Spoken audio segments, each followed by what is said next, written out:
প্রিয় দর্শক শ্রোতা, আসসালামু আলাইকুম। আজ আপনাদের দেখাবো ঢাকা কেরানীগঞ্জে ইস্পাহানী উচ্চ বিদ্যালয়। এই বিদ্যালয় সম্পর্কে আমরা জানবো এই বিদ্যালয়ের প্রধান শিক্ষক একান্ত সাক্ষাৎকারে। মোহাম্মদ আব্দুল মান্নান, বিএসসি বিএড, শিক্ষক ইস্পাহানী উচ্চ বিদ্যালয়। আমরা বিভিন্ন সমূলক কাজ, যেমন বৃক্ষরোপণ অভিযান, তারপরে বিভিন্ন পয় নিষ্কাশনের জন্য যে ছাত্রছাত্রীদের সম্পৃক্ত করা, তারপরে আবার এই যে বিভিন্ন প্রাকৃতিক দুর্যোগে আমাদের ছাত্রছাত্রীদেরকে নিয়ে আমরা বিভিন্ন সাহায্য সহযোগিতা করেছি। মেধাবী যারা আছে তাদের ফর্ম, বিশেষ করে এসএসসি ক্যান্ডিডেট যারা ছিল তাদের আমরা শুধুমাত্র বোর্ড ফ্রির মাধ্যমে স্কুল থেকে ভর্তুকি দিয়ে তাদেরকে ফর্ম পূরণ করেছি, এবং যারা মেধাবী তাদেরকে আমরা বিনা বেতন অধ্যয়ন করাচ্ছি। জি স্যার। বাল্য বিবাহের ব্যাপারে অত্যন্ত সজাগ। বাল্য বিবাহ আমাদের এখান থেকে, বিশেষ করে আমি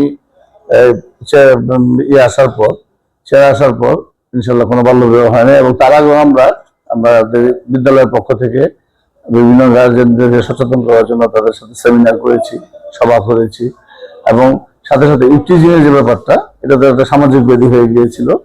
এখন আস্তে আস্তে আমরা বিভিন্নভাবে আমাদের অভিভাবকদেরকে নিয়ে, আমাদের ম্যানেজিং কমিটি সম্মানিত সভাপতি জাহাঙ্গীর আলম ইব্রাহিম সহ আমাদের যে বর্তমান এমপি সাহেব জনাব আলহাজ আমান আমাদের অত্যন্ত এই কাজে উৎসাহ জুগিয়েছে, এবং তিনি সর্বদা আমাদের এই খোঁজ খবর নিচ্ছেন, বিশেষ করে ইফটিজিং, মাদক এবং বিশেষ করে যে বাল্য বিবাহের উপরে।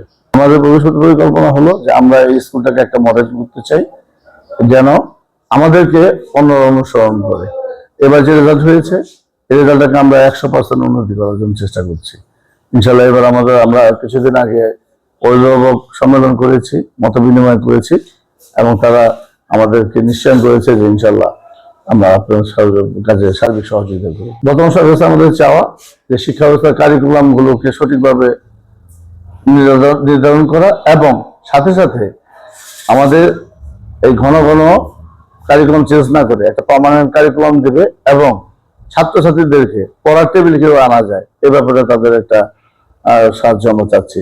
আমরা আপনার চেষ্টা করে যাচ্ছি যে ছাত্রছাত্রীরা পড়ার টেবিলে, বিশেষ করে কোভিড এরপর থেকে ছাত্রছাত্রীরা পড়ার টেবিলে ছিল না, এখন আস্তে আস্তে সেটা হচ্ছে, এবং বর্তমান সরকার এ ব্যাপারে বেশ সচেষ্ট। এই জন্য সরকারকে আমরা ধন্যবাদ জানাই।